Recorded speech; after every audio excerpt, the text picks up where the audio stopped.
We must never surrender. We have no choice but to negotiate. We will fight to the death. We must negotiate with Germany and Italy to bring peace. We must win this war. We must defend ourselves, and negotiations are the way to do it. Will you stop interrupting me whilst I'm interrupting you? Up your bum.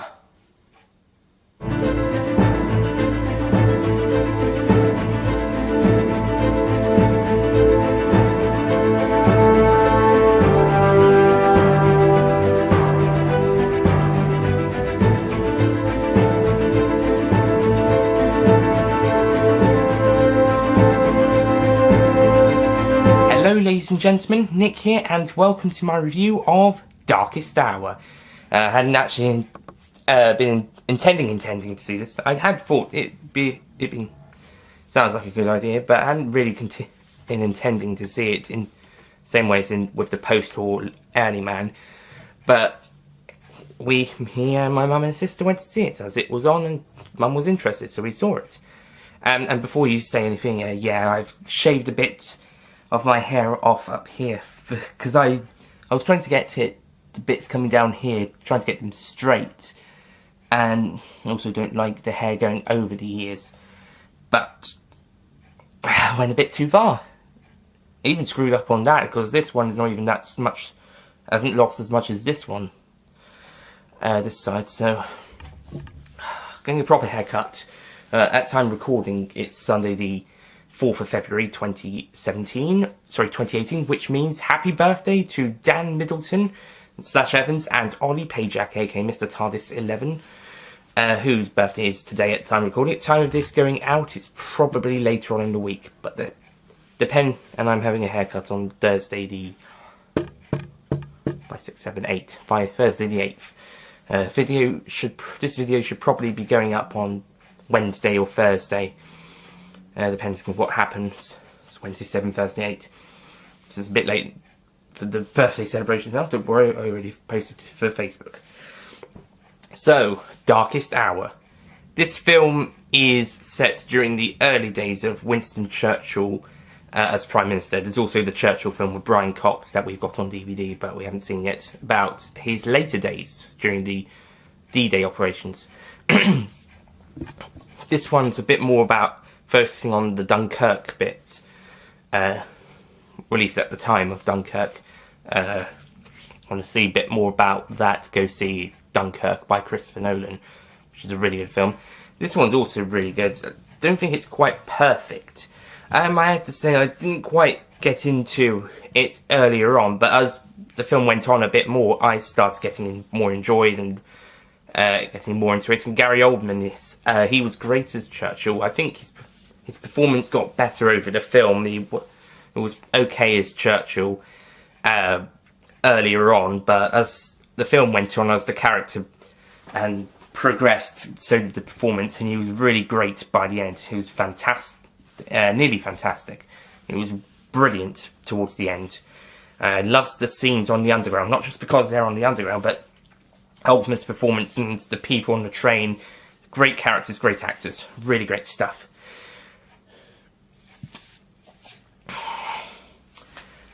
What did puzzle me is that this guy, Halifax, he didn't want to be Prime Minister straight away when they were choosing Neville Chamberlain's successor. But with Churchill not winning to bring peace, he and Neville Chamberlain are determined that he becomes Prime Minister. So it was obviously a sudden change of mind as soon as they realised, Churchill is not going to bring peace. He's going to try and continue the war effort. Continue to fight.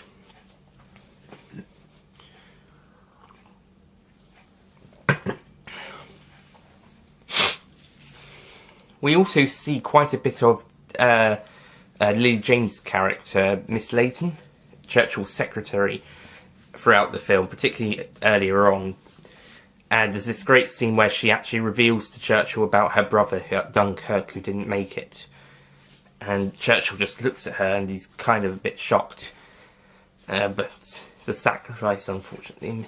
And also, just before that, he was reading news about Hitler and his advances in Europe, and he was just swearing and cursing to himself how nasty, what an evil man Hitler was. We also got a great performance by Kristen Scott Thomas as Churchill's wife, Clementine, I believe that is. Clementine Churchill. Description below. Not description. Never mind. And Neville Chamberlain in it for a bit. He's the actor doing him is good, and George VI as well.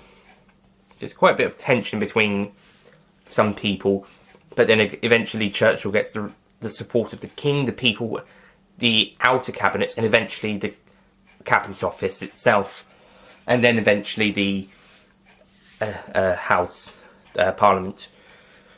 And it is great to see the progression of Churchill and the other characters throughout the film, as Churchill needs to grow in order to support his case for continuing the war and fighting off Hitler and the Nazis, whilst facing potential opposition from his party, not necessarily from the opposition from the opposition. They're pretty much willing to go with him. And yeah, it's really good. The actors do a really good job with it, and it looks really authentic. There is certainly a lot of recent World War II setting films, not necessarily about the war itself, just set during the war, like Their Finest, Churchill, and now Darkest Hour, as well as also Dunkirk, which was a bit more of a war film than the other three referenced ones, and then the others set during the war that weren't really war-y, just more behind the scenes.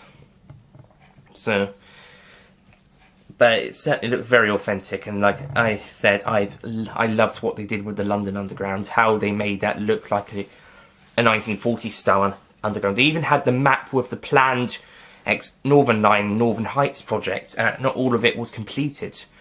So, really liked that. And they even went on the District Line.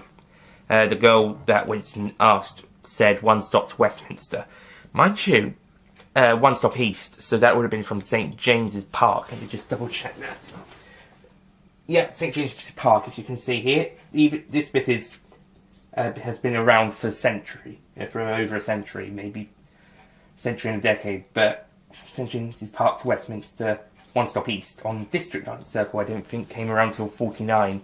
Before that, it was just part of the Metropolitan and District.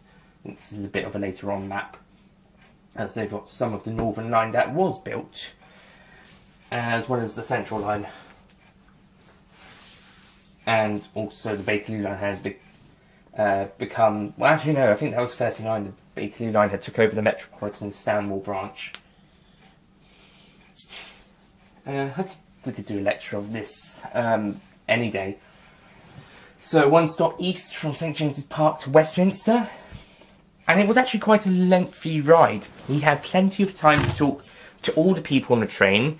And yeah, I don't think the gap between St James's Park and Westminster is that long in real life. But I'm willing to overlook it because they're on the Underground. It's fine, it's fun, and he gets to talk to the people, and it's a really great scene how the people are just supporting Churchill, and he's saying, what will you fight? And he's asking them what they will do, and they say they will fight, they will never surrender, they are not up for negotiations, they will not let the Nazis win, they are prepared to fight on, even if they only have a broomstick or broom handle. So that was fantastic. That was probably my favourite scene in the film. The fact that it was on the Underground was just added icing to the cake. Yeah, I added icing to the cake with a cherry on top for London Underground Red. Great stuff.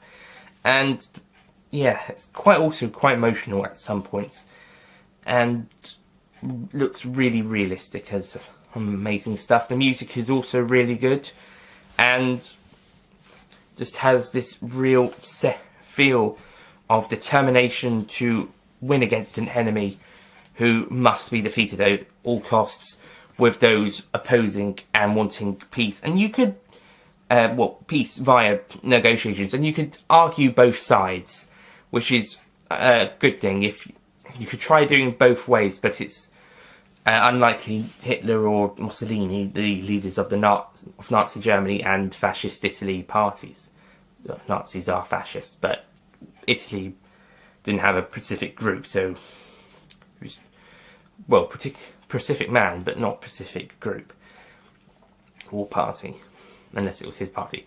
But yeah, so this film has a very strong message about courage and determination and not surrendering, not giving up, fighting on, and yeah, and as I said, as the film progressed and the story progressed, Gary Oldman's performance got better, so by the end it was fantastic. It was brilliant by the end of the film. He did a brilliant job. At the end, it wasn't so great at the start, but by the end, you could blow off the Houses of Parliament's roof. Such a great performance, and the speeches were done really great. So, yeah, it's a great film, really great. It might take you some time to get into it, however, it is only about 2 hours and 5 minutes, including credits. So you're not going to be you're not going to worry too much. It goes in, you have a good time. It progresses, and then you start to have a good time, and then it comes to its end. And a pretty good ending as well. The great last shot of him just walking out. Perfection. And yeah, the angles, like with the post, the camera angles looked fantastic. In some cases, there was a camera that was looking down. This was near the start at the Houses of Parliament. It was looking down, and then it just came down and down and down, and then it was looking lengthwise. It was coming lengthwise from the top, looking down, and then it came down and then looked lengthwise across the room. Brilliant. And there was another one a bit later on that looked really good in a similar fashion. And another one where, oh, I got it, it's the Calais fort. We're just following the Brigadier through the fort, through, and then we get to where the big hole is above him, and then after he looks up, the camera is moving up from his face and just keeps rising until we get to the sky in the Luftwaffe. And a few minutes later, the Luftwaffe are bombing the base at the fort. RIP by air people. That base. Yeah, but some fantastic shots. It's so brilliant and looks great. So yeah, this is a really great film. So I'm going to give The Post a 9 out of 10.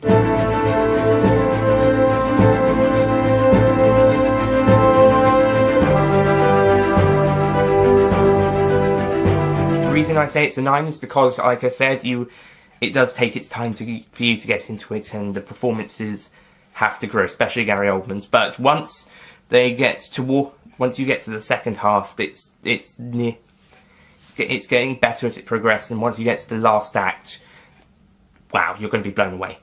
It's a great film, really great, so I do recommend it.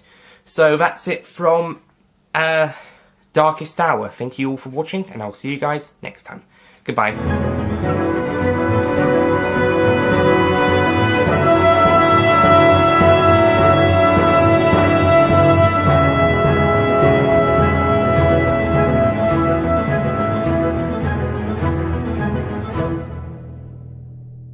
Don't forget to click below to subscribe to the official Nicholas Payne YouTube channel.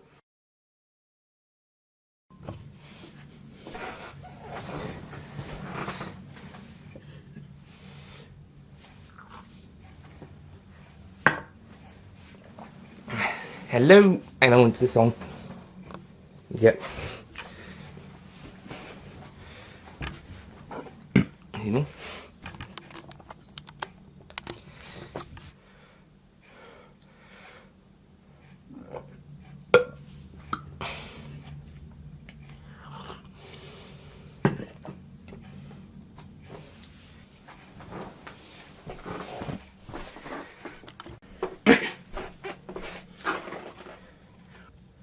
We must defend ourselves, and negotiations are the way to do it.